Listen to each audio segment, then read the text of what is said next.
견딜 수가 없는 나라군요. 중국 최고 전략가의 탄식 한마디에 제네바 회의장이 얼어붙었습니다. 미국, 중국, 러시아, 일본이 비밀리에 모였습니다. 의제는 단 하나. 한국을 지도에서 지우면 무슨 일이 벌어지는가. 72시간 동안 시나리오 12개가 돌아갔고 결과는 전원 패배였습니다. 한국을 무너뜨리려던 강대국들이 전부 먼저 무너진 겁니다. 그런데 진짜 충격은 그 다음이었습니다. 한국을 버리는 법안을 만든 미국 상원의원이 생중계 카메라 앞에서 자기 법안을 찢어버린 겁니다. 그가 남긴 마지막 한마디. 한국은 무서운 국가입니다. 지금부터 그 충격적인 전말을 공개합니다. 시작하기 전 구독과 좋아요, 그리고 대한민국 파이팅 댓글로 한국을 응원해주세요. 미국 국회의사당이 발칵 뒤집혔습니다. 주한미군 29,000명 전면 감축, 방위비 분담금 5배 인상. 이 두 가지 요구를 종이 한 장에 담은 법안이 상원에 전격 상정된 겁니다. 워싱턴 정가에서도 전례를 찾아보기 힘든 초강경 법안이었죠. 언론들은 앞다투어 이 법안에 이름을 붙였습니다. 동맹 청구서. 70년 동안 밀린 경비를 이제부터 받아내겠다는 청구서 말입니다. 법안이 상정된 직후 국방부 정책차관보 더글러스 케인이 곧바로 기자회견장에 섰습니다. 그리고 그 자리에서 폭탄 같은 발언을 쏟아냈죠. 미국은 자선 사업가가 아닙니다. 안보에는 가격표가 붙어 있습니다. 이제 그 값을 치를 시간입니다. 회견장이 술렁거렸습니다. 하지만 진짜 소동은 그날 밤에 터졌습니다. 스위스 제네바에서 비공개 소집 통보가 각국 수도로 동시에 날아든 겁니다. 미국, 중국, 러시아, 일본, 그리고 나토까지. 세계에서 가장 힘이 센 나라들의 전략가 47명이 딱 72시간 동안 한자리에 모이는 사상 초유의 일정이었습니다. 의제는 단 하나였습니다. 한국이라는 나라를 압박하면, 그리고 끝내 세계 지도에서 지워버리면 세계에는 무슨 일이 벌어지는가. 늦었지만 제 소개를 하겠습니다. 저는 로버트 콜드웰입니다. 미국 상원 군사위원회에서 22년을 보낸 사선 상원의원이죠. 그리고 방금 말씀드린 그 법안, 주한미군을 빼내고 방위비를 5배로 올리자는 바로 그 법안을 설계한 사람이 다름 아닌 저였습니다. 지금부터 들려드릴 이야기는 제가 정확히 30일 뒤에 생중계 카메라 앞에서 제 손으로 그 법안을 찢어버리기까지의 기록입니다. 법안을 상정하던 날 아침으로 돌아가 보겠습니다. 그날 워싱턴의 하늘은 구름 한 점 없이 맑았습니다. 저는 의사당의 대리석 계단을 오르며 속으로 승리를 확신하고 있었죠. 계단 아래에는 기자 수십 명이 진을 치고 있었고 마이크 10수개가 제 입을 향해 뻗어 있었습니다. 플래시가 터질 때마다 눈앞이 하얗게 번쩍였습니다. 의원님, 동맹국을 상대로 너무 가혹한 것 아닙니까? 한 기자가 소리쳤습니다. 저는 걸음을 멈추고 그 기자를 똑바로 바라봤습니다. 그리고 22년 동안 다듬어 온 문장을 꺼냈죠. 가혹한 건 미국 납세자의 지갑 사정입니다. 우리는 70년 넘게 남의 집 지붕을 공짜로 고쳐줬습니다. 이제는 집주인이 수리비를 낼 차례 아니겠습니까? 기자들 사이에서 웃음이 터졌습니다. 그날 저녁 방송마다 제 얼굴이 나왔고 지지율은 하루 만에 4포인트가 뛰었습니다. 사무실 전화통은 격려 전화로 불이 났죠. 어느 후원자는 이런 문자까지 보냈습니다. 드디어 미국다운 미국을 봤다고 말입니다. 태평양 건너 서울의 반응도 실시간으로 날아들었습니다. 한국 언론들은 일제히 충격이라는 단어를 헤드라인에 뽑았고 금융시장이 출렁였다는 소식도 들려왔습니다. 솔직히 말씀드리자면 저는 그 기사들을 읽으며 흡족해했습니다. 압박이 통하고 있다는 증거로 보였으니까요. 상대가 아파해야 협상이 시작된다. 그것이 제가 배운 워싱턴의 문법이었습니다. 다만 그날 오후 딱 한 사람이 제 확신에 돌을 던졌습니다. 육선의 최고참 에드먼드 해리슨 의원이었죠. 백발의 그가 복도에서 제 팔을 잡더니 낮은 목소리로 물었습니다. 로버트, 자네 그 나라에 마지막으로 가본 게 언제인가? 40년 전쯤 됐을 겁니다. 해군 시절에요. 그거면 충분합니다. 40년이면 나라가 3번은 바뀌는 시간일세. 자네는 지금 40년 전 사진을 보고 오늘의 값을 매기고 있는 거야. 저는 웃어넘겼습니다. 노인의 감상이라고 생각했으니까요. 그 한마디가 얼마나 정확한 예언이었는지 깨닫는 데는 그리 오랜 시간이 걸리지 않았습니다. 밤 10시가 넘어 제 집무실 문을 두드린 사람은 더글러스 케인이었습니다. 국방부 정책차관보. 15년을 알고 지낸 워싱턴에서 제가 가장 신뢰하는 전략가였죠. 그는 위스키 병을 흔들어 보이며 특유의 얇은 미소를 지었습니다. 의원님, 오늘 밤은 축배를 들어야죠. 표결까지는 아직 30일 남았네. 형식적인 시간일 뿐입니다. 30일 뒤 표결만 넘기면 끝납니다. 의원님 성함이 역사책에 남을 겁니다. 잔이 부딪혔습니다. 얼음이 유리에 부딪히는 맑은 소리가 그날따라 유난히 크게 들렸죠. 저는 잔을 내려놓으며 물었습니다. 제네바 건은 준비됐나? 예정대로 갑니다. 닷새 뒤 소집이고 72시간짜리 검증 워게임입니다. 5개국 대표단이 전원 참가를 확정했습니다. 각국 전략가들 앞에서 우리 법안의 근거를 최종 확인하는 자리가 될 겁니다. 제네바 워게임. 그것은 사실 제가 요구한 절차였습니다. 아무리 강경한 법안이라도 근거가 단단해야 하니까요. 한국을 압박했을 때, 나아가 한반도라는 변수가 아예 사라졌을 때 세계 경제와 안보에 어떤 파장이 오는지 12개 시나리오로 미리 돌려보자. 그 판정 결과를 표결 전에 위원회에 제출하자. 저는 그것이 제 법안에 철갑을 입히는 일이라고 굳게 믿었습니다. K는 잔을 비우고 일어서며 이렇게 말했습니다. 결과는 이미 나와 있는 거나 마찬가지입니다. 한국은 버틸 수 없습니다. 우리는 그걸 숫자로 확인만 하면 됩니다. 말하자면 이건 대관식이죠. 의원님의 대관식 말입니다. 문이 닫히고 혼자 남은 집무실에서 저는 벽에 걸린 세계 지도를 오래 바라봤습니다. 태평양 서쪽 끝, 대륙에 매달린 작은 반도. 저 조그만 땅이 우리 발목을 70년이나 잡아왔다고 생각하니 새삼 어이가 없더군요. 저는 지도 위에 한반도를 손가락으로 톡톡 두드리며 중얼거렸습니다. 이제 곧 끝난다. 그때 저는 몰랐습니다. 도장을 찍으러 간다고 믿었던 그 자리가 사실은 제22년 신념의 장례식장이 될 줄은 말입니다. 그리고 저 작은 반도가 우리 발목을 잡고 있던 것이 아니라 사실은 우리 모두를 떠받치고 있었다는 것도 말이죠. 제 편견이 어디서 왔는지부터 말씀드려야 할 것 같습니다. 그래야 그 편견이 무너져 내리던 순간 제가 받은 충격의 크기를 여러분도 가늠하실 수 있을 테니까요. 40여 년 전, 저는 25살의 해군 소위였습니다. 첫 언양 훈련에서 우리 함대가 기항한 곳이 바로 부산항이었죠. 저는 지금도 그날의 풍경을 잊지 못합니다. 녹슨 크레인이 삐걱대며 돌아가고 등짐을 진 사내들이 부두를 새까맣게 메우고 있었습니다. 매캐한 연탄 냄새가 항구 전체에 깔려 있었고 부두 건너편 언덕에는 판잣집들이 다닥다닥 붙어 있었죠. 아이들은 우리 함정을 향해 손을 흔들며 초콜릿을 달라고 외쳤습니다. 그날 밤 부두 저편에서는 파란 불꽃이 밤새도록 튀고 있었습니다. 물어보니 조선소라고 하더군요. 밤샘 용접 작업이라고 했습니다. 저는 갑판에 서서 그 불꽃을 한참 바라보다가 함상 일지에 이렇게 적었습니다. 성실한 사람들이다. 하지만 이 나라는 우리가 없으면 단 하루도 버티지 못한다. 그 한 줄이 제 인생의 나침반이 됐습니다. 해군에서 16년, 상원에서 22년. 저는 그 문장 위에 경력 전부를 쌓아 올렸습니다. 군사위원회 회의실에서, 청문회장에서, 예산심의 테이블에서 저는 언제나 같은 전제 위에서 판단했죠. 그 전제는 3가지였습니다. 첫째, 한국은 미국이 세웠고 미국이 지키는 나라다. 전쟁의 잿더미에서 그들을 일으켜 세운 것도 우리고 70년 넘게 그들의 하늘과 바다를 지켜준 것도 우리다. 그러니 이 관계의 주인은 당연히 워싱턴이다. 저는 상원에 들어온 첫 해부터 이 문장을 연설에 써먹었고 단 한 번도 반박당한 적이 없습니다. 둘째, 한국의 산업은 언제든 대체할 수 있다.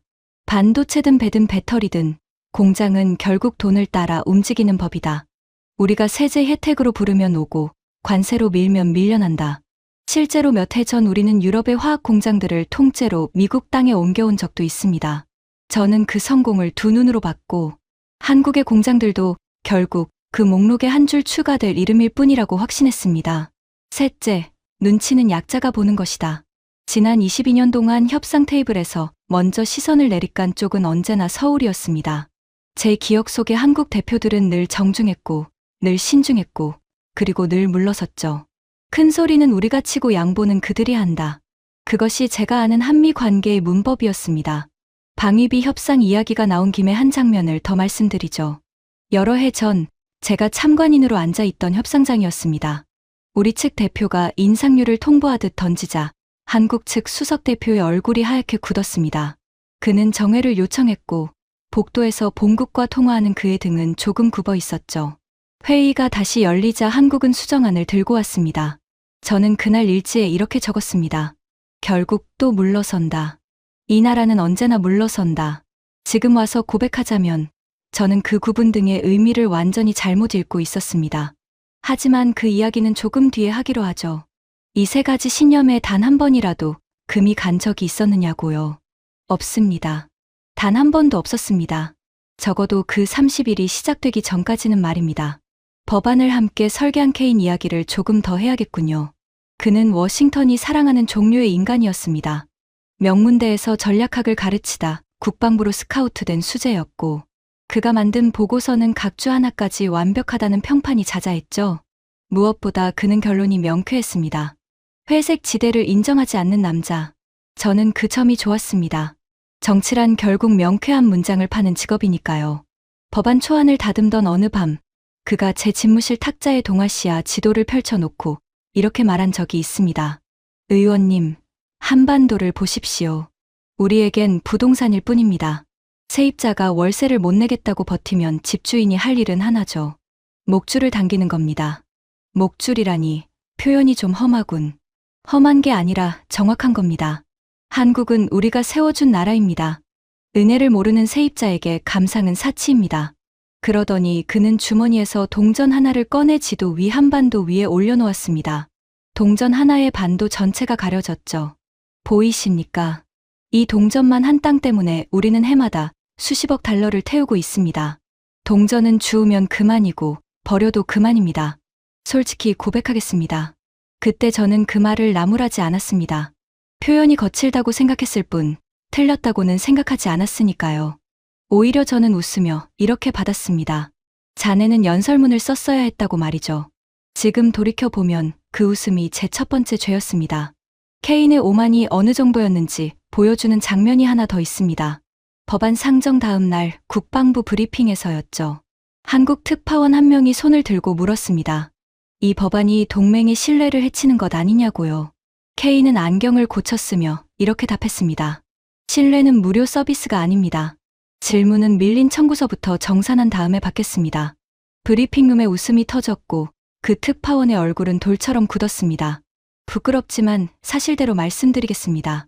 그날 저는 그 영상을 보며 통쾌했습니다. 지금은 그 장면이 떠오를 때마다 얼굴이 화끈거립니다만 그때의 저는 그런 인간이었습니다. 케인에게는 꿈이 하나 있었습니다. 태평양 방패, 주한미군을 철수시키면서 절감되는 예산 230억 달러를 통째로 쏟아부어 괌과 하와이를 잇는 신형 미사일 방어망을 세우겠다는 구상이었죠. 그는 그 이야기를 할 때마다 눈이 번들거렸습니다. 주한미군은 낡은 보험입니다. 해약하고 그 돈으로 새 보험을 들면 됩니다. 태평양 방패가 완성되면 우리는 한반도라는 짐을 영원히 내려놓을 수 있습니다. 지상군 없이, 희생 없이 버튼 하나로 지키는 태평양. 이것이 미래입니다. 한 가지, 그때는 대수롭지 않게 넘겼던 장면이 있습니다. 법안 상정 일주일 전쯤이었죠. 군수업계 인사들이 모이는 만찬장에서 저는 홀구석에 있는 케인을 발견했습니다. 그는 태평양 방패의 주계약 후보로 거론되던 군수 컨소시엄 회장단에 둘러싸여 있었습니다. 잔이 부딪히고 웃음이 터지고 누군가 케인의 어깨를 친근하게 두드렸죠. 저와 눈이 마주치자 케인은 특유의 얇은 미소를 지으며 잔을 들어 보였습니다. 저도 마주 웃어줬습니다. 워싱턴의 저녁이란 원래 그런 것이니까 하고 말입니다. 그 미소의 진짜 의미를 알게 되기까지 그때의 저는 아직 28일이 더 필요했습니다. 출국 전날 밤, 제 수석 보좌관 에밀리 하퍼가 서류 뭉치를 안고 집무실로 들어왔습니다. 에밀리는 저와 12년을 함께 일한 친구입니다. 감사원 출신답게 각주와 원자료부터 뒤지는 버릇이 있었고 숫자에 관해서라면 워싱턴에서 그녀보다 집요한 사람을 저는 본 적이 없습니다. 그런 그녀가 문을 닫자마자 이렇게 물었습니다. 의원님, 제네바에 가져가실 케인 차관보의 기초 보고서 말인데요.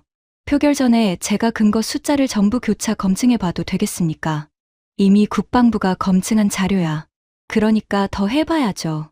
국방부 숫자를 국방부가 검증하는 건 검증이 아닙니다. 채점을 수험생한테 맡기는 셈이죠. 저는 웃으며 허락했습니다. 그때만 해도 그것은 성실한 보좌관의 직업병 정도로 보였으니까요. 하지만 바로 그 직업병이 훗날 케인의 목을 조이는 첫 번째 올가미가 됩니다. 출국 직전 케인이 공항까지 전화를 걸어왔습니다. 그의 목소리는 기분 좋게 들떠 있었죠. 편하게 다녀오십시오, 의원님. 다녀오시면 모든 게 끝나 있을 겁니다. 그 말은 반은 맞고 반은 틀렸습니다. 정말로 모든 것이 끝나 있긴 했습니다. 다만 끝난 것은 한국이 아니라 저와 케인이 30년 동안 믿어온 세계 쪽이었죠. 제네바로 향하는 전세기 안에서였습니다. 표결까지 남은 시간은 14일.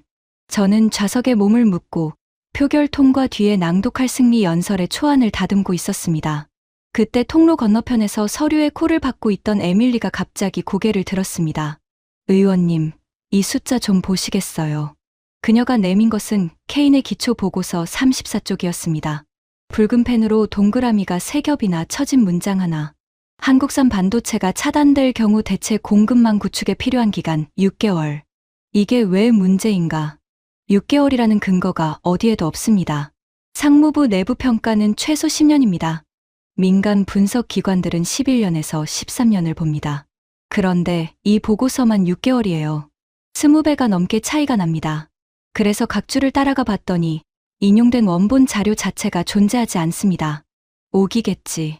6년을 6개월로 잘못 쳤거나 6년이라는 분석도 세상 어디에도 없습니다. 의원님. 이 숫자는 하늘에서 떨어졌어요. 그리고 하나 더 있습니다. 이 보고서 최종본, 결제 라인에서 외부 검증관의 서명란이 비어 있습니다. 국방부 보고서에서 저는 이런 걸 처음 봅니다. 저는 보고서를 덮으며 대수롭지 않게 말했습니다. 제네바에서 판정 데이터와 대조해보면 될 일이라고요. 하지만 이상하게도 그 숫자 하나가 목에 걸린 가시처럼 내려가질 않았습니다. 비행 내내 저는 같은 페이지를 3번이나 다시 펼쳤죠. 왜 하필 6개월인가? 6개월이면 사람들이 견딜만하다고 느끼는 숫자입니다. 10년이면 어느 의원도 이 법안에 표를 던지지 않습니다. 거기까지 생각이 미쳤을 때 서늘한 기운이 제 등줄기를 스치고 지나갔습니다.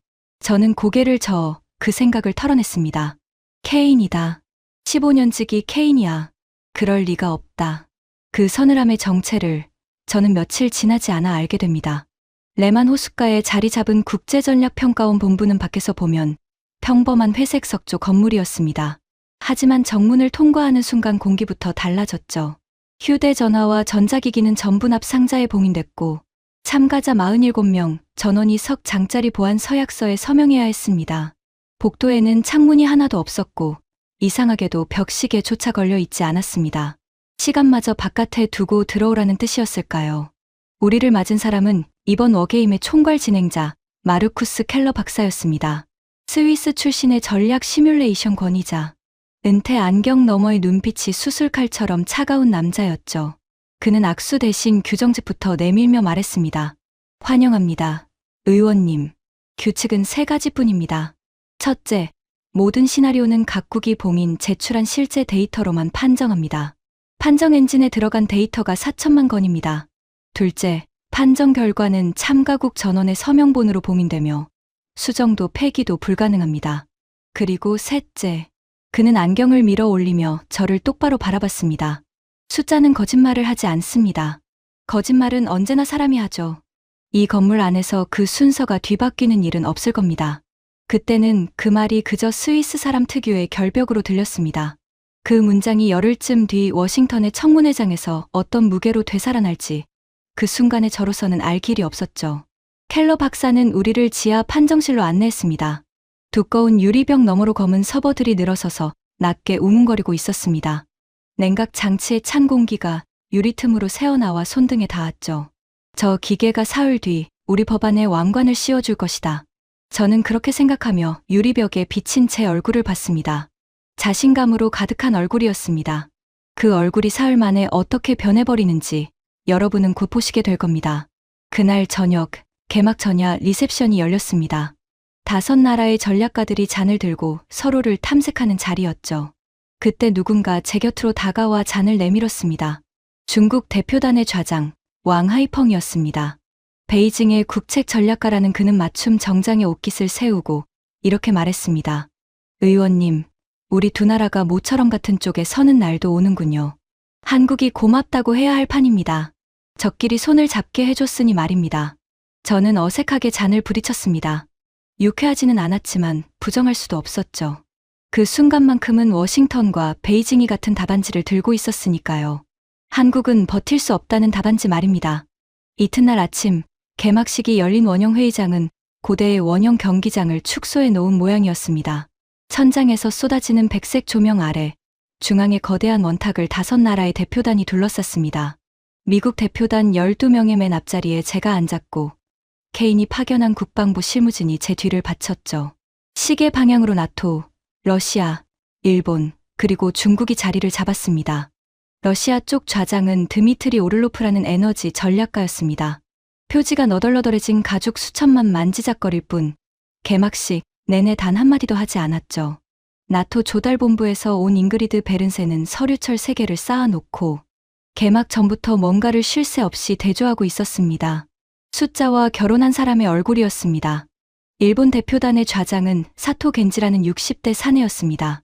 경제산업 부처에서 잔뼈가 굵었다는 이력과 달리 그는 이상하리만큼 말을 아꼈습니다.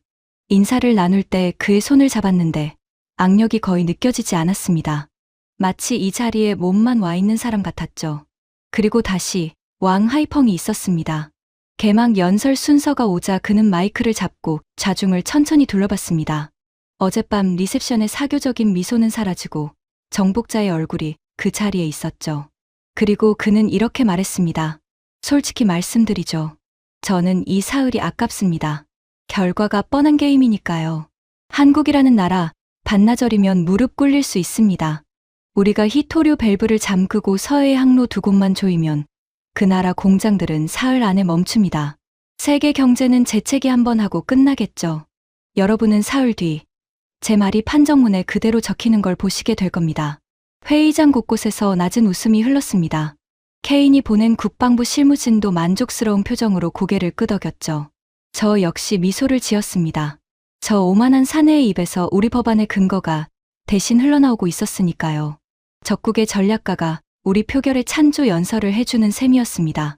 그런데 바로 그 순간 저는 이상한 장면 하나를 목격했습니다. 좌중이 웃는 동안 단 한 사람, 일본의 사토 겐지만이 웃지 않고 있었던 겁니다. 그는 왕 하이펑을 물끄러미 바라보고 있었습니다. 그 눈빛이 묘했습니다. 비웃음도 아니고 동의도 아닌 뭐랄까요. 같은 길을 먼저 걸어본 사람이 뒤따라 걷는 사람을 바라보는 눈, 연민에 가까운 눈빛이었습니다. 저는 그 눈빛의 의미를 물어보고 싶었습니다. 하지만 기회가 없었습니다. 켈러 박사가 단상에 올라 첫 라운드를 공지했기 때문입니다. 시나리오 1번. 중국의 대한국 반도체 공급망 및 자원 차단. 설계자는 왕 하이펑 대표. 판정 시간은 지금부터 90분입니다. 왕 하이펑은 기다렸다는 듯 자리에서 일어났습니다. 자신이 직접 설계한 시나리오, 자신이 가장 자신 있어 하는 판이었으니까요. 그는 단상에 올라 어깨를 활짝 폈고 회의장의 조명이 중앙 스크린으로 모여들었습니다. 스크린에 12개 시나리오의 목록이 떠올랐고 그 첫 줄이 붉게 전멸하기 시작했습니다. 지금부터 90분. 저는 팔짱을 끼고 등받이 깊숙이 몸을 기댔습니다.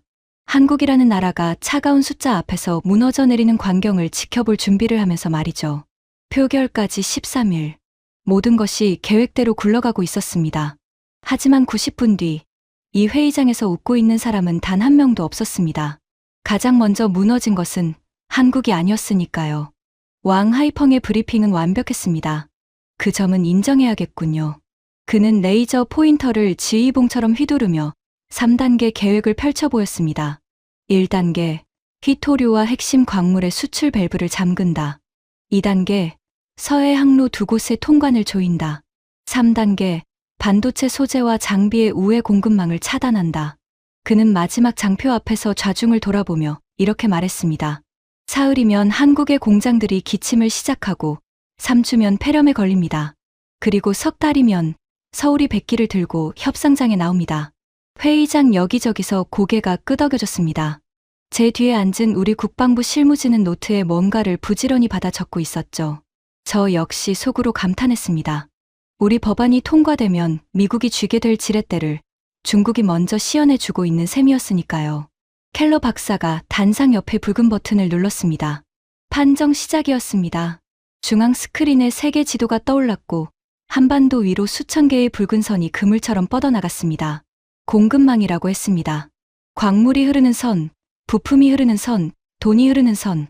판정 엔진은 그 선들을 하나씩 끊어가며 파장을 계산하기 시작했습니다. 처음 30분은 왕 하이펑의 시간이었습니다. 한국 쪽 수치가 뚝뚝 떨어졌으니까요. 생산 차질, 수출 감소, 환율 충격. 스크린 왼쪽에 한국의 손실이 빨간 막대로 쌓여갔습니다. 왕 하이펑은 팔짱을 낀 채 흡족한 미소를 지었고 저도 모르게 고개를 끄덕이고 있었죠. 그래, 이게 세상이 굴러가는 이치다. 그런데 40분이 지날 무렵이었습니다. 스크린 오른쪽에 새로운 막대가 하나 솟아오르기 시작했습니다. 파란색이었습니다. 항목명은 이랬습니다. 공격 측 2차 피해. 처음엔 작았습니다. 하지만 그 파란 막대는 5분마다 계단을 뛰어오르듯 자랐습니다. 한국의 빨간 막대를 따라잡더니 이내 추월했고 곧 2배를 넘어섰습니다. 회의장이 웅성거리기 시작했습니다. 왕 하이펑의 미소가 조금씩 얇아졌죠. 켈러 박사가 무표정하게 중간 판정을 낭독했습니다. 차단 개시 90일 시점. 중국 내 스마트폰 생산 라인 가동률 34%로 하락. 서버와 데이터 센터 신규 구축 전면 중단. 인공지능 학습용 칩 재고 소진. 이유는 단순했습니다. 인공지능 칩의 심장인 HBM이라는 초고속 메모리. 그 세계 시장의 91%를 한국의 단 2회사가 쥐고 있었던 겁니다. 삼성과 SK 하이닉스. 그중 한 회사의 몫만 55%였죠. 그리고 중국의 반도체 자금률은 고작 12%였습니다. 나머지 88%는 밖에서 사와야 하는데 그 가장 큰 공급처가 바로 자신들이 방금 차단한 한국이었습니다. 지난해 중국이 한국에서 사들인 반도체가 512억 달러어치입니다. 켈러 박사는 스크린의 숫자를 가리키며 말을 이었습니다. 귀국의 시나리오는 상대의 수도관을 잠갔습니다. 문제는 그 수도관이 귀국의 심장을 통과하고 있었다는 점입니다. 파란 막대는 멈추지 않았습니다. 화웨이의 서버 라인이 멈추고 샤오미의 조립 공장이 감산에 들어가고 전기차 배터리 소재의 역류가 시작됐습니다. 판정 60일차, 중국의 누적 손실이 한국의 3.4배를 찍었습니다. 왕 하이펑이 자리에서 벌떡 일어난 건 그때였습니다. 판정 오류요. 우리 산업 데이터가 잘못 입력된 게 분명합니다. 재검토를 요구합니다. 회의장의 시선이 일제히 켈러 박사에게 쏠렸습니다. 켈러는 서류철에서 종이 한 장을 꺼내 들었습니다. 그리고 수술칼 같은 목소리로 말했죠. 이 데이터는 2달 전 귀국 대표부가 직접 봉인해 제출한 것입니다. 여기 왕 대표님의 서명이 있군요. 본인의 서명을 재검토하시겠습니까? 왕 하이펑의 얼굴에서 핏기가 빠져나가는 게 제 자리에서도 보였습니다. 그는 입을 열었다가 다물었고 천천히 자리에 앉았습니다. 그 순간 판정 종료를 알리는 벨이 울렸습니다. 90분이 끝난 겁니다. 시나리오 한 번 판정. 공격 측 손실이 방어 측 손실을 구조적으로 초과. 결론, 실행 불가. 실행 불가. 그 네 글자가 스크린에 박히는 순간 회의장은 물을 끼얹은 듯 조용해졌습니다. 방금 전까지 낮은 웃음이 흐르던 방이었는데 말이죠. 저는 손끝이 차가워지는 걸 느꼈습니다. 머릿속에서 뭔가가 어긋나는 소리가 들렸습니다. 이건 각본에 없던 장면이었으니까요. 왕 하이펑은 한참 동안 움직이지 않았습니다. 그러다 안경을 벗고 서류를 덮고 두 손으로 얼굴을 쓸어내렸습니다. 그리고 아주 낮은 목소리로 혼잣말처럼 내뱉었습니다. 견딜 수가 없는 나라군요. 통역기를 통해 그 말이 흘러나왔을 때 아무도 웃지 않았습니다. 반나절이면 무릎 꿇릴 수 있다던 사내가 90분 만에 무릎이 꺾인 셈이었으니까요. 저는 그 뒷모습을 바라보며 속으로 중얼거렸습니다. 이게 아닌데. 이건 뭔가 이상한데. 휴회가 선언되자 에밀리가 제 옆으로 다가와 메모 한 장을 내밀었습니다. 딱 한 줄이 적혀 있었습니다. 의원님, 방금 판정 데이터 기준으로는 6개월이 아닙니다. 6개월 근처도 아닙니다. 저는 그 메모를 접어 안주머니에 넣었습니다. 심장 바로 위였습니다. 그 종이가 그날 하루 종일 심장보다 더 크게 뛰는 것 같았습니다. 그날 저녁 중국 대표단은 만찬장에 나타나지 않았습니다. 대신 통보만 남겼죠. 남은 라운드에는 참관만 하겠다고 말입니다. 반나절 만에 정복자에서 참관인이 된 겁니다. 저는 지정된 외부 연락 부스에서 워싱턴의 케인에게 전화를 걸었습니다. 첫날 판정 결과를 전하자 수화기 너머에서 잠시 침묵이 흘렀습니다. 그리고 돌아온 대답은 제 예상과 전혀 달랐습니다. 판정 엔진 오류일 겁니다. 유럽 기계들은 원래 비관적으로 굴거든요. 신경 쓰지 마십시오. 오류라기엔 데이터가 너무 정교했네. 중국 쪽 손실 구조가 우리 시나리오에도 그대로 적용될 수 있어. 의원님, 케인의 목소리가 한 톤 낮아졌습니다. 15년 동안 한 번도 들어본 적 없는 온도였습니다. 요약 보고서에는 첫날 라운드의 비중을 줄이겠습니다. 어차피 중국 시나리오지 우리 시나리오가 아니니까요. 의원님은 그냥 좋은 와인이나 드시고 계십시오. 숫자는 제가 다듬습니다. 숫자는 제가 다듬습니다. 전화를 끊고 나서도 그 문장이 귓가에 남았습니다. 숫자를 다듬는다는 건 무슨 뜻일까? 34쪽에 6개월이라는 숫자도 그렇게 다듬어진 것일까? 저는 고개를 저었습니다. 하지만 이번에는 그 생각이 쉽게 털어지지 않았습니다. 자정 무렵이었습니다. 잠이 오지 않아 라운지로 내려갔더니 구석 자리에 혼자 앉아 있는 사람이 보였습니다. 일본의 사토 겐지였습니다. 위스키 잔을 앞에 두고 있었지만 술은 거의 줄지 않은 상태였죠. 그가 먼저 저를 발견하고 옆자리를 가리켰습니다. 의원님도 잠이 안 오시는군요. 오늘 같은 날 잠이 오면 그게 이상한 거겠죠. 그는 잔을 살짝 흔들며 물었습니다.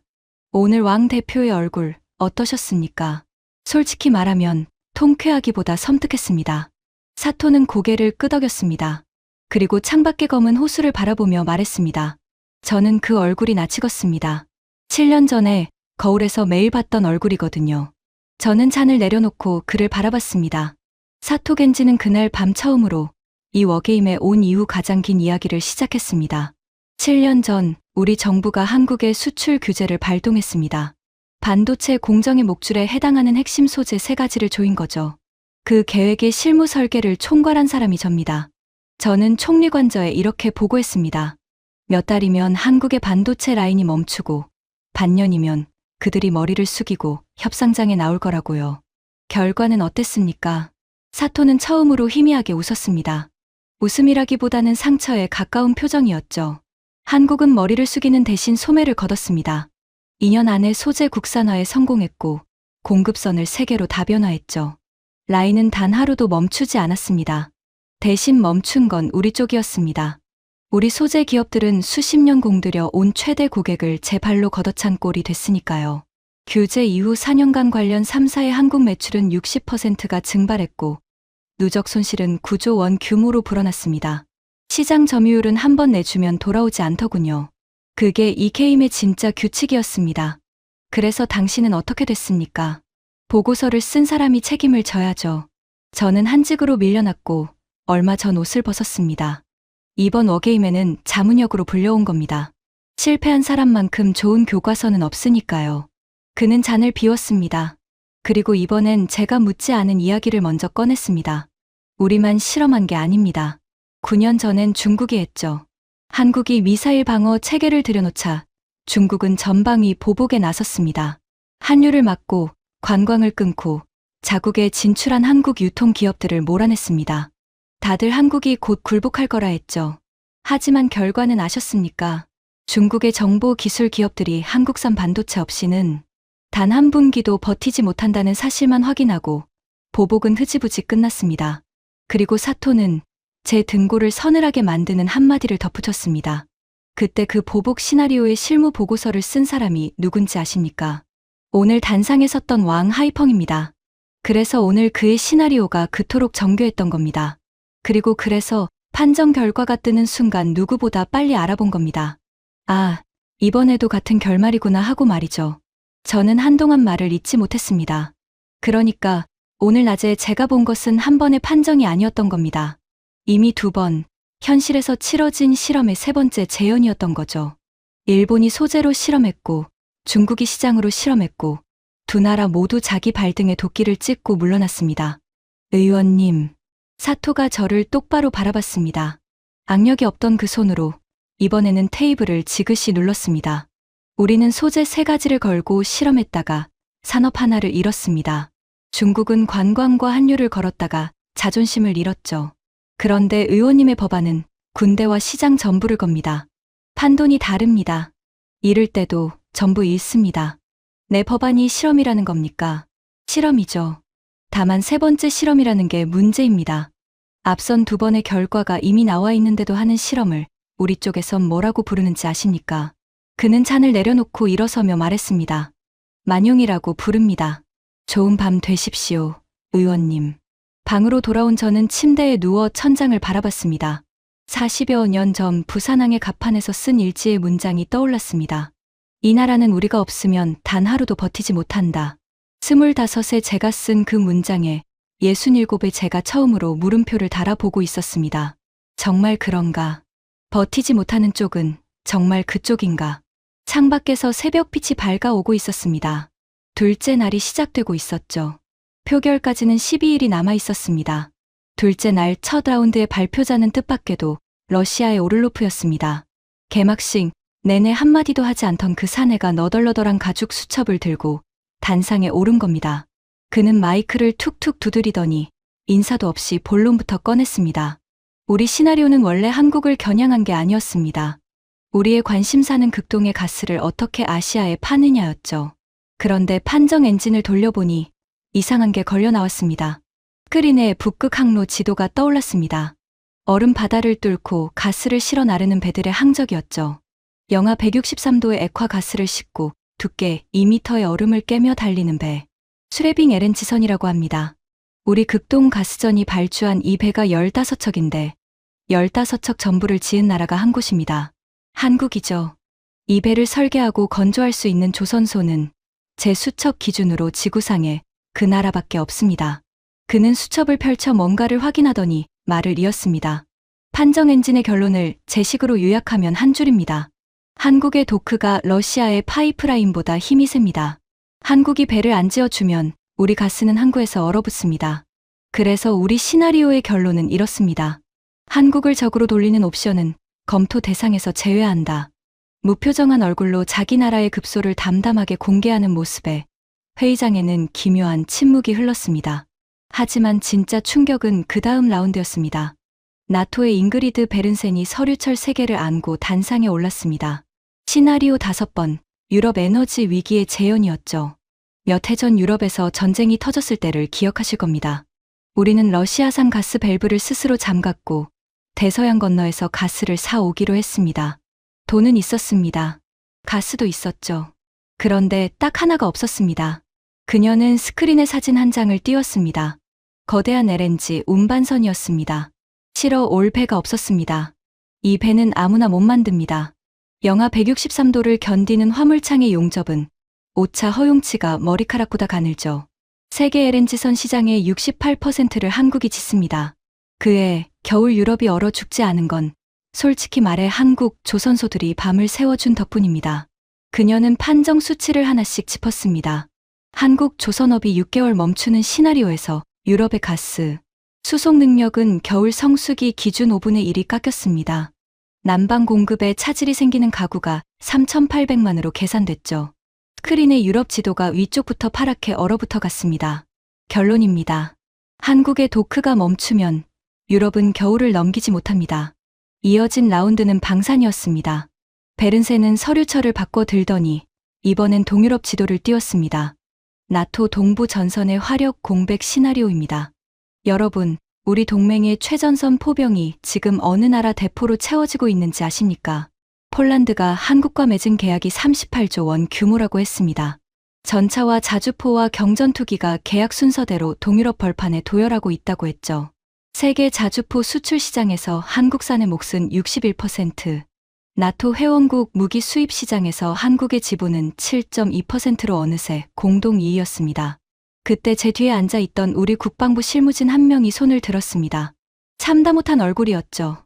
그 물량, 미국산으로 대체하면 되지 않습니까? 성능은 우리가 위입니다. 베른센은 안경 너머로 그를 잠시 바라봤습니다.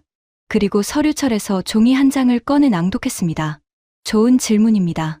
귀국 방산 라인의 현재 수주 잔고 기준, 동급 자주포의 납기는 7년입니다. 한국은 18개월이죠.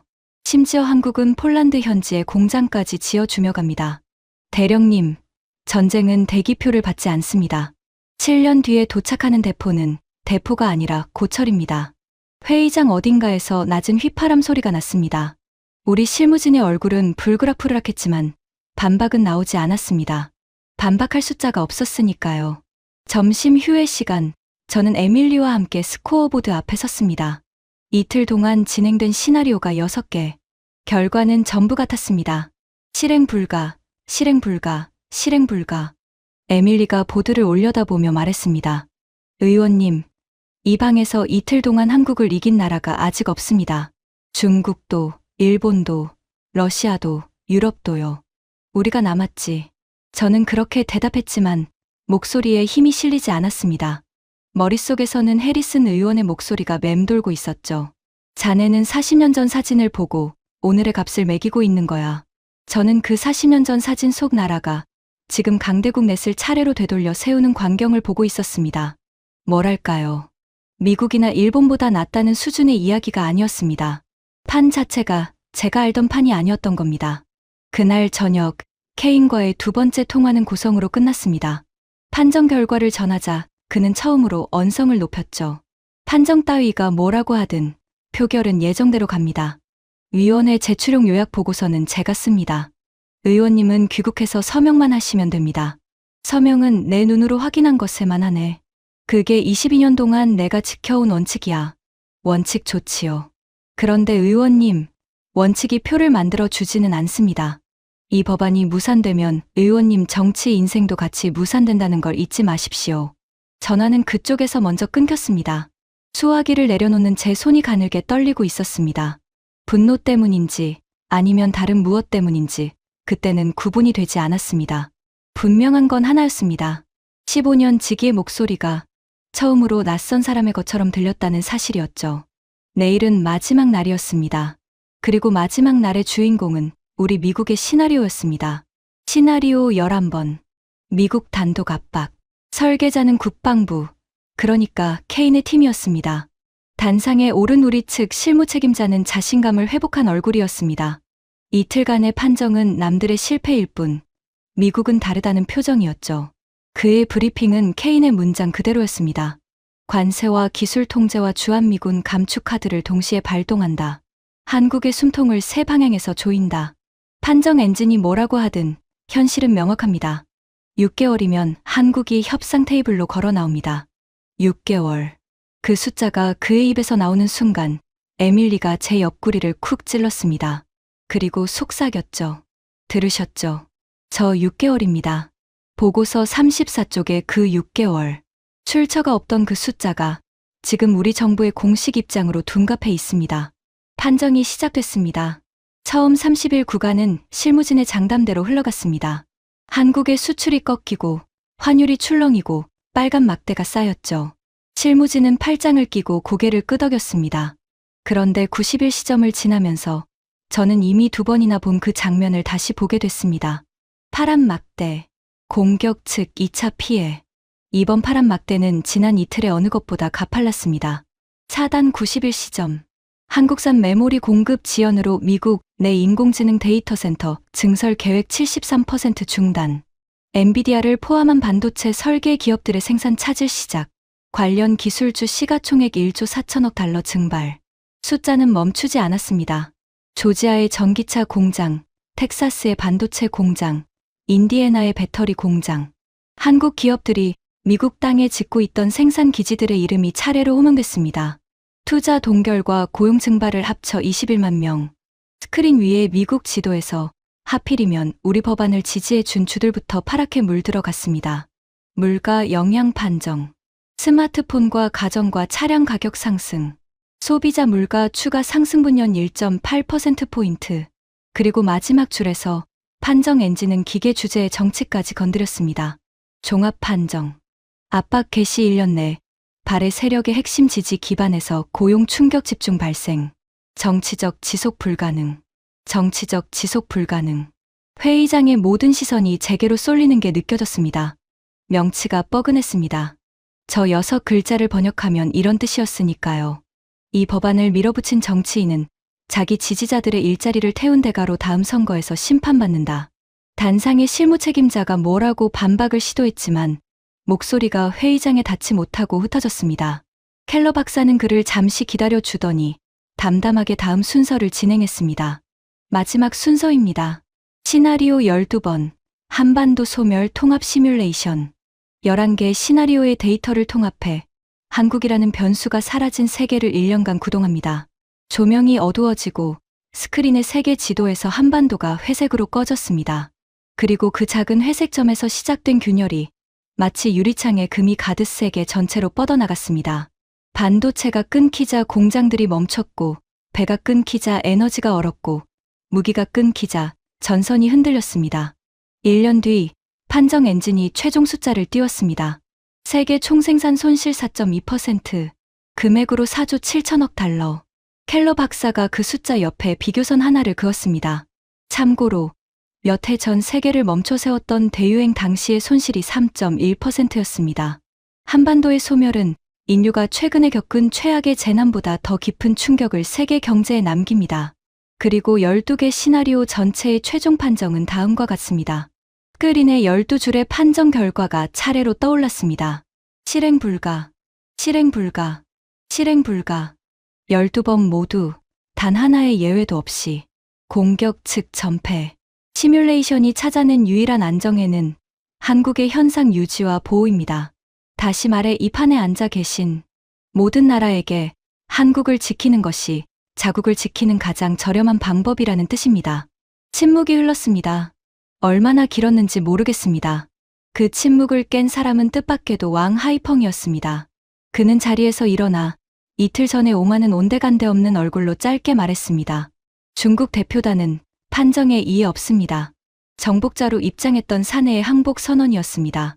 오를로프가 수첩을 덮으며 고개를 끄덕였고, 베른세는 서류철에 뭔가를 적었으며 사토는 눈을 감고 있었습니다. 저마다의 방식으로 같은 결론에 서명하고 있었던 겁니다. 바로 그때였습니다. 회의장 스피커에서 진행 요원의 목소리가 흘러나왔습니다. 워싱턴에서 긴급 화상 연결 요청이 들어왔다는 거였죠. 대형 스크린에 케인의 얼굴이 떠올랐습니다. 그는 인사도 생략한 채 본론부터 던졌습니다. 켈러 박사, 미합 중국 국방부는 본 시뮬레이션의 판정 원본 로그 전체에 대해 대외 봉인을 요청합니다. 이 판정은 참고 자료일 뿐이며 검증되지 않은 모델의 출력이 각국 정책 판단을 오염시켜서는 안 됩니다. 켈러 박사는 안경을 밀어 올렸습니다. 저는 그가 첫날 했던 말을 떠올렸습니다. 숫자는 거짓말을 하지 않는다. 거짓말은 사람이 한다. 차관보님, 이 건물의 규정 2조를 읽어드리죠. 판정 결과는 참가국 전원의 서명본으로 봉인되며 수정도 폐기도 불가능하다. 귀국 대표단도 개막 전에 서명하셨습니다. 그리고 오염이라는 표현에 답하자면 본 판정에 들어간 데이터 4천만 건은 전부 참가국들이 직접 제출한 것입니다. 오염원이 있다면 데이터가 아니라 그 데이터를 두려워하는 쪽이겠지요. 회의장 어딘가에서 참았던 웃음이 터졌습니다. 스크린 속 케인의 턱 근육이 꿈틀거리는 게 보였죠. 켈러는 마지막으로 이렇게 덧붙였습니다. 판정 서명본 사본은 규정에 따라 닷새 안에 5 참가국 정부에 공식 발송됩니다. 봉인을 원하시면 5 나라를 전부 설득하시면 됩니다. 연결이 끊긴 뒤 케인의 실무진이 제게 다가왔습니다. 그들이 내민 것은 위원회 제출용 요약 보고서의 서명란이었습니다. 저는 첫 장을 넘겨봤습니다. 세 번째 문단에 그 문장이 그대로 살아있더군요. 한국산 반도체 대체 소요 기간 6개월. 방금 이 회의장에서 12번 사망. 판정을 받은 그 숫자가 미국 상원으로 배달될 서류 안에서는 멀쩡히 숨을 쉬고 있었습니다. 저는 만년필 뚜껑을 닫았습니다. 서명은 못하겠네. 의원님, 이건 절차입니다. 절차라면 더더욱 못하지. 나는 방금 이 눈으로 다른 숫자를 봤거든. 그날 밤, 저는 레만 호숫가를 오래 걸었습니다. 에밀리가 코트깃을 세우고 따라와 물었죠. 워싱턴으로 바로 가시겠습니까? 표결까지 열하루입니다. 저는 검은 호수 건너편의 불빛들을 바라보다가 대답했습니다. 아니, 자네만 먼저 돌아가게. 켈러 박사의 서명본 사본이 도착하면 그걸 지키는 게 자네 임무야. 사본에 손대려는 자가 반드시 나타날 테니까. 의원님은요? 나는 서울로 가겠네. 에밀리의 눈이 커졌습니다. 저는 호수에서 시선을 떼지 않은 채 말을 이었습니다. 숫자는 이제 충분히 봤어. 기계가 보여준 한국 말고 진짜 한국을 봐야겠네. 40년 전 사진 말고 오늘의 한국을 말이야. 이 법안의 마지막 도장을 찍든 찢든 그건 내 눈으로 보고 나서 하겠네. 솔직히 고백하자면 그때까지도 제 안에 어딘가는 버티고 있었습니다. 가서 약점을 찾아내겠다는 심산이었죠. 기계는 몰라도 나는 안다. 40년을 지켜본 나라다. 분명 어딘가에 저 판정을 뒤집을 균열이 있을 것이다. 저는 약점을 찾으러 한국행 비행기에 올랐습니다. 그리고 그 땅에서 발견한 것은 약점이 아니라 제 인생에서 가장 부끄러운 착각이었습니다. 표결까지 9일. 인천공항에 내렸을 때 저는 잠시 방향 감각을 잃었습니다. 40여 년 전의 기억 속 한국은 냄새로 남아 있었습니다. 연탄 냄새, 생선 냄새, 흙먼지 냄새. 그런데 그 거대한 유리 궁전 같은 공항에는 아무 냄새도 나지 않았습니다. 소리도 달랐죠. 고함과 백고동 대신 안내 방송과 캐리어 바퀴 소리가 대리석 바닥 위를 미끄러지고 있었습니다. 저는 대사관 의전을 전부 거절하고 통역 한 사람만 대동한 채 조용히 입국했습니다. 보여주기 위해 준비된 한국이 아니라 있는 그대로의 한국을 봐야 했으니까요. 첫 행선지는 평택이었습니다. 캠프 험프리스. 제 법안이 절반으로 줄이려는 바로 그 기지였죠. 정문을 통과해 달리기 시작한 차는 한참을 달려도 기지를 벗어나지 못했습니다. 학교가 지나갔고 종합병원이 지나갔고 야구장과 쇼핑몰이 지나갔습니다. 기지라기보다는 하나의 도시였습니다. 상주 인원 4만 3천 명. 미국이 해외에 지은 기지 가운데 가장 큰 규모라고 했죠. 브리핑을 맡은 기지 사령관은 지도 앞에서 담담하게 말했습니다. 의원님의 법안이 통과되면 저는 이 도시의 절반을 접어야 합니다. 그래서 여쭙고 싶었습니다. 이 도시를 어디로 옮기실 겁니까? 괌과 하와이가 대안으로 검토되고 있네. 여기서 유사시 최전선까지 전투기로 몇 분입니다. 괌에서는 몇 시간이고요. 안보에서 시간은 거리입니다. 저희는 그 몇 분을 사기 위해 70년간 이 자리를 지켰습니다. 그 몇 분의 가격이 얼마인지는 의원님이 저보다 잘 아시겠지요. 그날 밤 사령관은 저를 기지 전망대로 안내했습니다. 그리고 기지 바깥을 가리켰죠. 지평선까지 불빛의 바다였습니다. 반도체 공장의 단지가 뿜어내는 빛이 밤하늘을 하얗게 밝히고 있었습니다. 저게 세계에서 가장 비싼 야경입니다. 의원님, 저 불빛이 꺼지면 세계의 스마트폰과 데이터 센터가 같이 꺼집니다. 그래서 다들 농담처럼 말하죠. 우리는 한국을 지키는 게 아니라 인류의 콘센트를 지키고 있는 거라고요. 저는 그 불빛을 오래 바라봤습니다. 40여 년 전 부산의 밤, 부두 저편에서 튀던 파란 용접 불꽃이 떠올랐습니다. 그 작은 불꽃이 40년 만에 도시 하나만 한 빛이 되어 있었던 겁니다. 이튿날은 그 불빛의 심장부로 들어갔습니다. 반도체 클린룸이었죠. 방진복을 입고 에어 샤워를 통과하자 소리가 사라진 세계가 나타났습니다. 티끌 하나 없는 복도, 무양의 공기, 유리병 너머에서 로봇 팔들이 발레를 하듯 웨이퍼를 옮기고 있었습니다. 안내를 맡은 수석 엔지니어는 20년째 이 라인을 지키고 있다고 했습니다. 저는 그에게 워싱턴에서 하던 질문을 그대로 던졌습니다. 이 라인을 통째로 미국에 옮기면 되지 않겠소. 장비를 사고 건물을 짓고 돈을 부으면 말이오. 그는 잠시 생각하더니 유리병 너머의 라인을 가리키며 대답했습니다. 장비는 옮길 수 있습니다. 건물도 지을 수 있고요. 그런데 의원님, 이 라인은 장비가 아닙니다. 이 라인은 3,000명의 습관입니다.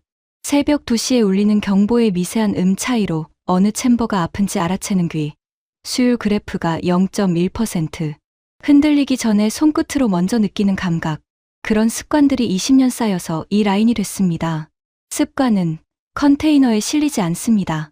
6개월. 저는 그 숫자를 떠올렸습니다. 케인의 보고서는 이 3,000명의 20년을 6개월이면 복제할 수 있다고 적었던 겁니다. 이 복도에 서보니 알겠더군요. 그 숫자는 틀린 게 아니라 거짓이었습니다.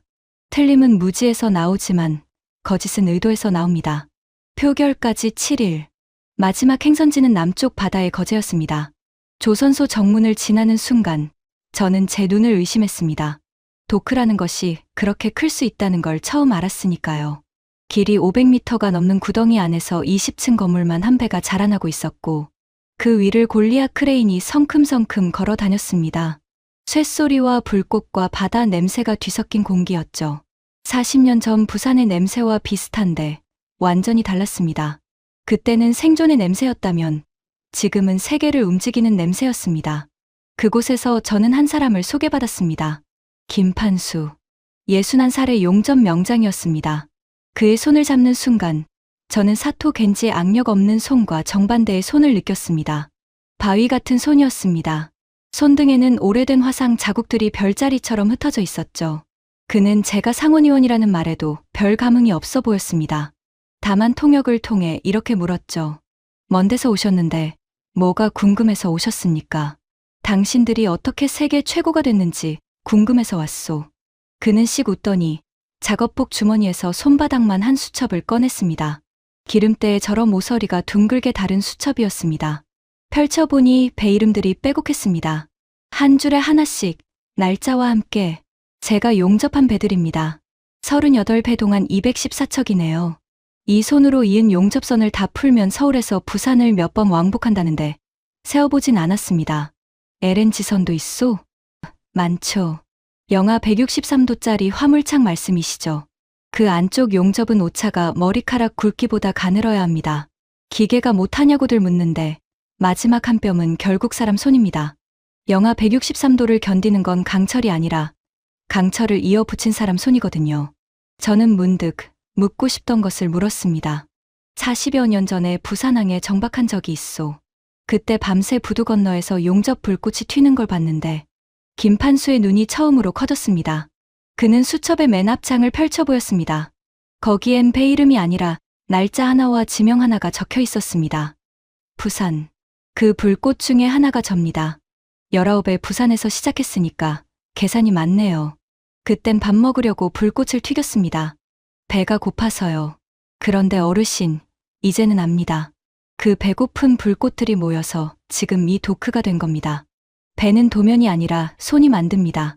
그리고 나라는 그 손들이 만드는 거고요. 목이 메어왔습니다. 저는 40년 전 갑판 위에서 그 불꽃을 내려다보며 이 나라는 우리 없이 하루도 못 버틴다고 적었습니다.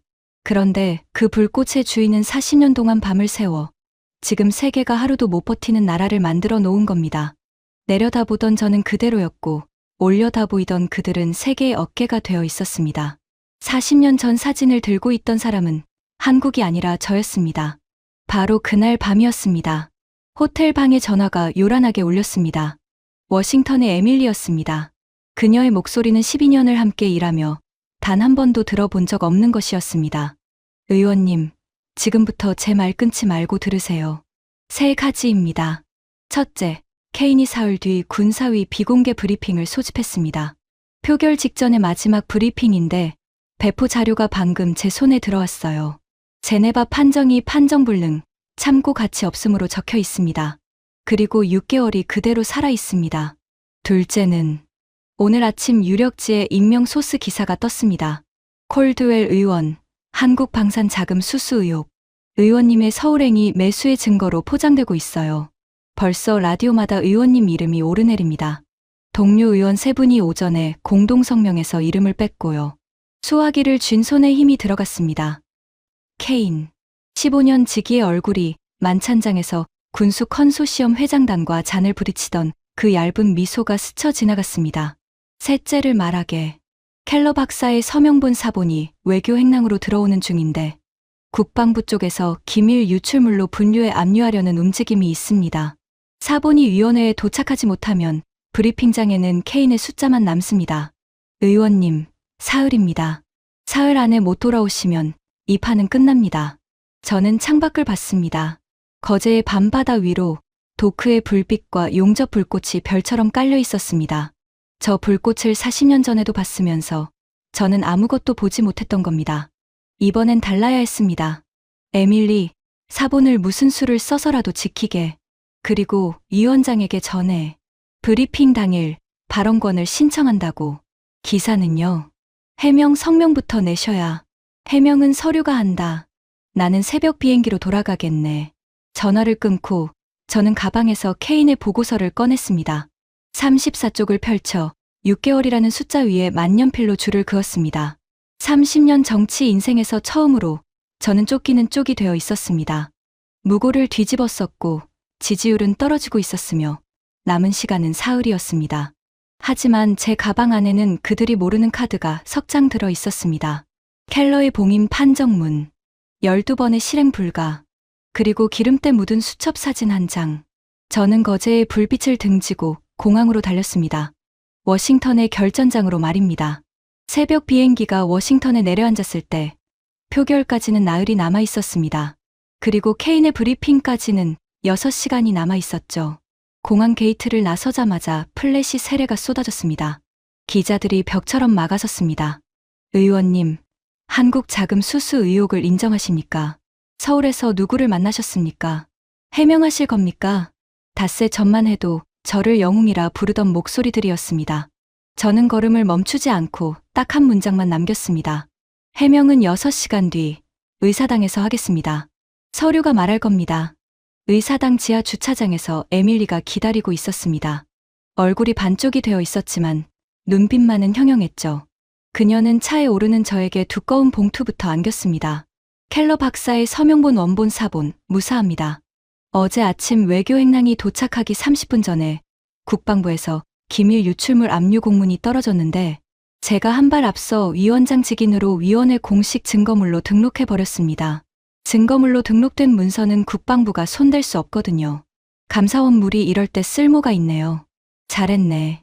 서류는 서류로 이기는 거지. 그리고 하나 더 있습니다. 에밀리는 목소리를 낮추며 얇은 갈색 봉투를 내밀었습니다. 어젯밤 제 아파트 우편함에 누가 놓고 갔습니다. 발신인은 없습니다. 내용을 보시면 누가 보냈는지보다 왜 보냈는지가 먼저 이해되실 겁니다. 제네바에서 그 판정을 두 눈으로 본 국방부 실무진 중에 양심이 남아있는 사람이 있었던 모양입니다. 봉투 안에 서류를 넘기는 동안 제 손끝이 점점 차가워졌습니다. 다 읽고 나서 저는 한동안 말을 잇지 못했습니다. 분노는 이미 지나갔고 남은 것은 슬픔에 가까운 감정이었습니다. 15년입니다. 15년을 곁에 둔 사람의 밑바닥이 갈색 봉투 하나에 담겨 있었으니까요. 에밀리, 위원장께 전하게 발언권을 신청한다고. 그리고 한 가지 더. 오늘 브리핑 공개로 전환해달라고 요청하겠네. 브리핑장에 도착했을 때 K는 이미 단상 위에 있었습니다.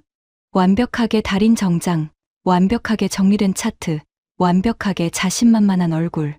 그는 위원들 앞에서 제네바 워게임을 한 줄로 정리하는 중이었습니다. 결론부터 말씀드리면 제네바 시뮬레이션은 판정불능입니다. 검증되지 않은 유럽 모델의 출력일 뿐 참고 가치가 없습니다. 미합 중국의 공식 평가는 변함없습니다. 한국산 반도체의 대체 소요 기간은 6개월. 압박은 유효하며 법안은 예정대로 표결되어야 합니다. 그리고 그는 장내에 들어서는 저를 발견하고 마이크에 대고 이렇게 덧붙였습니다. 마침 오셨군요. 위원 여러분, 서울 관광을 마치고 돌아오신 콜드웰 의원님을 환영해 주시죠. 요즘 한국이 의원님께 아주 융숭하게 대접한다는 소문이 있던데요. 장내에 낮은 웃음이 흘렀습니다. 위원들의 시선이 싸늘했습니다. 매수 의혹 기사가 사흘 동안 한 일이었죠. 저는 그 시선들을 정면으로 받으며 단상 앞으로 걸어 나갔습니다. 그리고 위원장을 향해 말했습니다. 위원장님, 발언에 앞서 요청이 하나 있습니다. 본 브리핑을 공개로 전환해 주십시오. 저에 대한 의혹은 공개적으로 제기됐습니다. 그렇다면 해명도, 검증도 공개적으로 이뤄져야 마땅합니다. 비공개를 원하는 쪽은 숨길 것이 있는 쪽뿐일 겁니다. 케인이 벌떡 일어났습니다. 위원장님, 이 자리는 기밀 사안을 다루는 자리입니다. 기밀이라고 하시니 더 이상하군요. 차관보께서 방금 판정불능이라 하신 그 시뮬레이션은 닷새 안에 5개국 정부에 공식 발송되는 문서입니다. 세계가 다 보게 될 문서가 어째서 미국 국민에게만 기밀입니까? 위원장은 잠시 고민하더니 의사봉을 두드렸습니다. 공개 전환. 방청석 문이 열리고 카메라들이 들어왔습니다. 붉은 녹화등이 하나둘 켜졌습니다. 생중계였습니다. 저는 심호흡을 하고 준비해 온 첫 번째 카드를 꺼냈습니다. 위원 여러분, 이것은 제네바 판정의 서명본 원본 사본입니다. 위원회 증거물 7호로 등록되어 있습니다.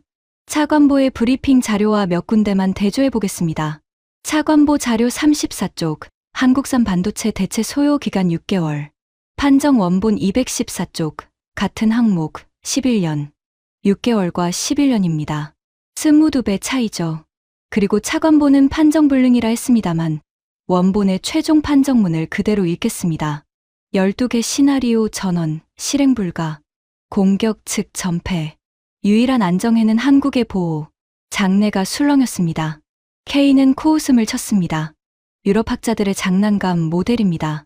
그 모델은 미합 중국의 역량을 계산해 넣을 줄 모릅니다. 그 장난감에 들어간 데이터 4천만 건은 참가국들이 직접 봉인 제출한 겁니다. 미국 몫의 데이터에는 국방부의 서명이 있습니다. 차관보, 당신 부하들의 서명입니다. 당신 말대로라면 국방부가 장난감에 서명을 한 셈이 되는군요. 케인의 턱 근육이 꿈틀거렸습니다. 저는 두 번째 카드를 꺼냈습니다. 백문이 불여일견이라고 했습니다. 위원 여러분, 판정 현장의 영상 기록을 직접 보시죠. 이 역시 증거물로 등록되어 있습니다. 장내 스크린에 제네바의 원형 회의장이 떠올랐습니다. 왕 하이펑이 자신만만하게 단상에 오르는 장면부터였습니다. 파란 막대가 솟구치고 그의 얼굴에서 핏기가 빠지고 그가 안경을 벗으며 낮게 내뱉는 장면까지 견딜 수가 없는 나라군요. 세계 2위 대국의 전략가가 무너지는 순간을 미국 상원 청문회장이 숨죽이고 지켜봤습니다.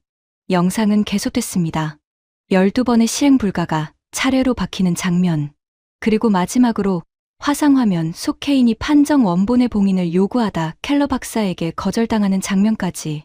숫자는 거짓말을 하지 않습니다. 거짓말은 언제나 사람이 하죠.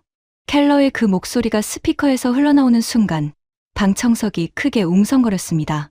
판정이 불리하게 나오자 판정 자체를 감추려 한 정황이 생중계 카메라 앞에 그대로 재생된 겁니다. 위원 면볕이 케인을 돌아봤습니다. 하지만 케인은 물러서지 않았습니다. 그 뻔뻔한 만큼은 정말이지 한결같았습니다. 그렇습니다. 봉인을 요청했습니다. 검증 안 된 판정이 각국 정책을 오염시키는 걸 막는 것. 그게 국익입니다.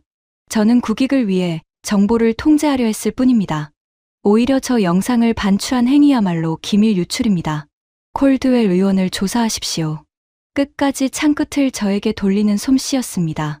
저는 고개를 끄덕였습니다. 그리고 마지막 카드, 갈색 봉투를 들어 올렸습니다. 국익이라. 좋습니다. 그럼 이 서류들의 국익도 설명해 주시죠. 첫 장, 차관보와 태평양 방패 주계약 후보, 컨소시엄 사이의 자문 계약서 초안. 계약 개시 시점, 차관보 퇴임 직후, 직함, 회장. 그리고 성공 보수 항목에 이렇게 적혀 있습니다. 방위 예산 230억 달러의 사업 전원 확정 시 지급. 둘째 장, 컨소시엄 이사회 회의록. 셋째 장이 압권입니다. 언론 대응 메모. 콜드웰의 서울 방문을 자금 수수 프레임으로 유포할 것. 유포 창구까지 적혀 있군요. 장내가 폭발했습니다. 위원들이 일제히 언성을 높였고 방청석에서 카메라 셔터가 기관총처럼 터졌습니다. K는 처음으로 말을 더듬었습니다. 그건 위조 문서입니다. 출처도 없는 종이 쪼가리를. 위조인지 아닌지는 간단합니다. 여기 서명이 있고 날짜가 있고 공증번호가 있습니다. 감찰관이 사흘이면 확인할 겁니다. 그리고 차관보, 방금 종이 쪼가리라고 하셨는데 당신이 위원회에 낸 6개월짜리 보고서야말로 출처가 없는 종이었습니다. 저는 각주까지 따라가 봤거든요. K는 좌우를 둘러봤습니다. 늘 그의 편이던 위원들이 하나둘 시선을 피했습니다. 그 순간 그의 안에서 뭔가가 끊어지는 게 보였습니다. 그는 서류를 내동댕이치며 소리쳤습니다. 이게 다 미국을 위한 일이었소. 낡은 동맹에 돈을 퍼붓느니 그 돈으로 새 방패를 짓는 게 뭐가 잘못이란 말이오. 나는 미래를 앞당기려 했을 뿐이오. 미래를 앞당기는 대가로 회장 자리를 예약하셨죠. 그건 미래가 아니라 거래라고 부릅니다. 위원장의 의사봉이 3번 울렸습니다. 브리핑을 중단합니다. 본위원회는 더글러스 케인 차관보 관련 사안 일체를 감찰관실과 법무부에 이첩합니다. 차관보는 조사 결과가 나올 때까지 직무에서 배제됩니다. 퇴장시키세요. 경위들이 다가서자 케인은 팔을 뿌리쳤습니다. 그리고 문 앞에서 뒤돌아 저를 노려보며 마지막까지 이렇게 내뱉었죠. 당신들은 곧 후회하게 될 거요. 그 나라에 매달리는 걸 말이오. 문이 닫혔습니다. 15년 지기가 사라진 자리에는 정적만 남았습니다. 위원장이 저를 바라봤습니다. 콜드웰 의원, 발언 이어가시죠. 법안에 대한 입장을 듣겠습니다. 저는 준비해 온 원고를 접어 주머니에 넣었습니다. 그리고 원고 없이 말하기 시작했습니다. 위원 여러분, 그리고 이 방송을 보고 계신 국민 여러분, 40여 년 전 저는 25살의 해군 소위였습니다. 부산이라는 항구의 갑판 위에서 저는 일지에 이렇게 적었습니다. 이 나라는 우리가 없으면 하루도 버티지 못한다. 저는 그 한 줄 위에 40년의 경력을 쌓았습니다. 이 법안도 그 한 줄 위에 지은 집입니다. 장내가 조용해졌습니다. 지난주 저는 제네바에서 세계에서 가장 힘센 나라, 넷이 그 나라 없이는 자기들이 못 버틴다는 판정을 12번 받아드는 걸 지켜봤습니다. 그리고 한국에 가서 그 판정의 실체를 이 눈으로 확인했습니다. 새벽 2시의 경보음 차이로 기계의 병을 진단하는 3,000명의 귀를 봤습니다. 그리고 이것도 봤습니다. 저는 주머니에서 사진 한 장을 꺼내 들어 올렸습니다. 기름때에 저러 모서리가 다른 수첩의 사진이었습니다. 거제라는 항구의 61살 용접공이 38년간 적어온 수첩입니다. 이 수첩에는 그가 자기 손으로 이어붙인 배 214척의 이름이 적혀 있습니다. 40년 전 제가 갑판에서 내려다봤던 그 파란 불꽃의 주인이 바로 이 사람이었습니다. 제가 하루도 못 버틴다고 적던 그 밤에도 이 사람은 용접을 하고 있었습니다. 그리고 40년 뒤 세계가 이 사람의 손 없이는 겨울을 나지 못하게 됐습니다. 목이 메어왔습니다. 저는 잠시 숨을 고르고 말을 이었습니다. 저는 지난 22년간 한국을 체스판의 폰이라고 불러왔습니다. 정정하겠습니다. 한국은 폰이 아니었습니다. 이 판의 중앙이었습니다. 미국도, 중국도, 러시아도, 일본도 그 중앙을 잃는 순간 자기 진영부터 무너집니다. 그래서 오늘 저는 40년 만에 제 일지를 고쳐 쓰려 합니다. 한국은 무서운 국가입니다. 미사일이 많아서 무서운 게 아닙니다.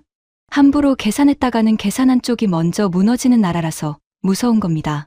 저는 단상 위에 법안 사본을 집어들었습니다. 제 이름이 첫 줄에 박힌 제 인생 최대의 법안이었습니다. 이 법안은 40년 전 사진 위에 지은 집입니다. 그 사진 속 나라는 이제 세상에 없습니다.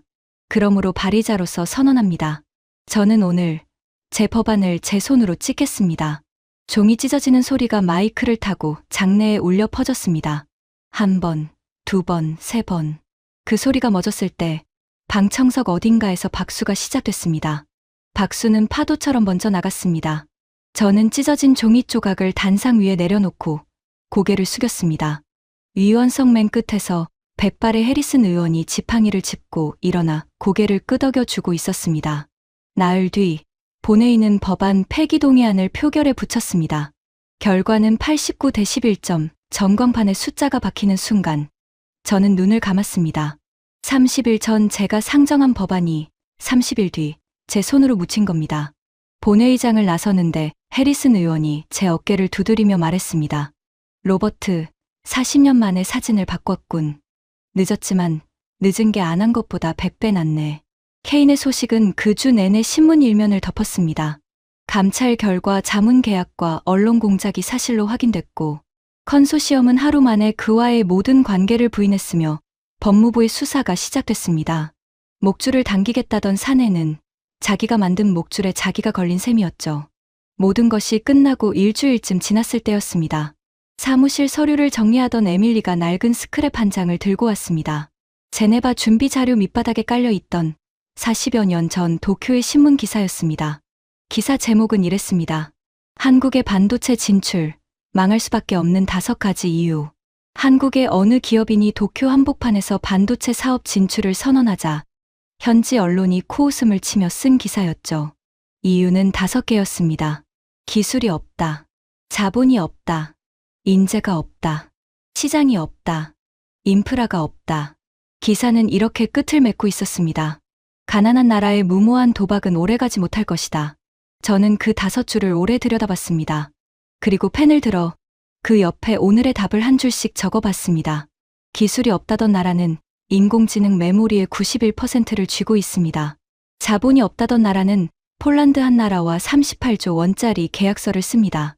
인재가 없다던 나라의 조선소에서는 오차를 머리카락보다 가늘게 잡는 손들이 밤을 새웁니다. 시장이 없다던 나라의 고객 명단에는 미국과 중국과 유럽이 나란히 올라 있습니다. 그리고 인프라가 없다던 나라의 공장 불빛은 이제 세계에서 가장 비싼 야경이라 불립니다. 40년 전의 조롱기사에 40년 뒤의 세계가 답장을 쓴 셈이었습니다. 5개의 없다가 5개의 기대다로 바뀌는 데 걸린 시간. 그 시간 동안 그 나라의 부두와 공장에서 무슨 일이 있었는지 저는 이제 압니다. 배고픈 불꽃들이 밤을 새웠던 겁니다. 저는 책상 앞에 앉아 편지를 한 통 썼습니다. 수신이는 거제의 김판수 명장이었습니다. 명장님께 40여 년 전 부산의 갑판 위에서 당신의 불꽃을 내려다봤던 미국 해군 소위가 이제야 인사를 드립니다. 그날 저는 일지에 오만한 문장을 적었고 그 문장의 값을 40년 뒤에야 치렀습니다. 당신의 수첩에 적힌 214척의 이름을 보고 알았습니다. 나라를 지키는 것은 법안이나 함대이기 이전에 밤을 새우는 손이라는 것을요. 훗날 215번째 배가 바다에 내려가는 날, 그 이름 옆에는 부디 이 문장을 함께 적어 주십시오. 배는 손이 만들고 나라는 그 손들이 만든다. 당신에게 배웠습니다. 워싱턴에서 로버트 콜드웰. 답장은 보름 뒤에 왔습니다. 수첩에서 찢어낸 종이 한 장이었죠. 기름때 묻은 종이에는 딱 2줄이 적혀 있었습니다. 어르신도 이제 아시네요. 다음에 오시면 국밥은 제가 삽니다. 저는 그 종이를 액자에 넣어 40년 된 함상 일지 옆에 걸어두었습니다. 오만했던 한 줄과 그 한 줄을 고쳐준 2줄. 제 서재에서 가장 비싼 2개의 문서입니다. 마지막으로 이 이야기를 여기까지 들어주신 여러분께 드리고 싶은 말이 있습니다. 제네바의 판정 엔진은 한반도가 사라진 세계의 값을 4조 7천억 달러로 계산했습니다. 저는 그 숫자를 이렇게 읽습니다. 세계 전체가 한국의 안위에 들어둔 사상 최대의 보험 증서라고요. 강대국들이 한국을 지켜주는 게 아닙니다. 자기들이 살기 위해 지켜야만 하는 겁니다. 못 건드리는 나라에서 지켜야만 하는 나라로. 제가 아는 한 지구상에 그런 위치를 스스로 만들어낸 나라는 하나뿐입니다. 그리고 그 보험 증서의 서명란에는 대통령이나 장군의 이름이 아니라 수백만 개의 다른 이름이 적혀 있습니다. 새벽 라인을 지킨 엔지니어, 영하의 도크에서 철판을 달군 용접공, 폐허에서 공장을 일으킨 어느 세대 전체의 굳은 살 말입니다. 혹시 여러분의 손에도 그 굳은 살이 있다면 오늘 밤에는 그 손을 한번 내려다봐 주십시오. 세계에서 가장 힘센 나라들이 계산기를 두드려보고 결국 고개를 숙인 상대가 바로 그 손입니다. 한국은 작은 나라가 아니었습니다. 작게 보는 눈들이 있었을 뿐입니다. 저는 그 눈을 40년 만에 고쳐 떴고 덕분에 남은 인생에서 세상을 제대로 보게 됐습니다. 지금까지 미국 상원의원 로버트 콜드웰이 제네바 워게임과 한국 땅에서 겪은 충격적인 이야기였습니다. 우리 아이들과 손주들도 이 자부심을 물려받을 수 있도록 이 이야기를 널리 공유해 주세요. 배는 손이 만들고 나라는 그 손들이 만듭니다. 구독과 좋아요도 부탁드립니다. 지금까지 감동날다였습니다. 감사합니다.